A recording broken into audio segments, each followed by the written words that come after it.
A customer recently brought us a laptop with all the keys removed. To address this efficiently, we determined that the best solution was to replace the entire keyboard assembly, which also serves as the structural frame for the laptop.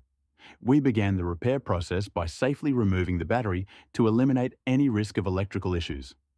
Next, we carefully disassembled the laptop, relocating various components to ensure a smooth workflow and prevent damage.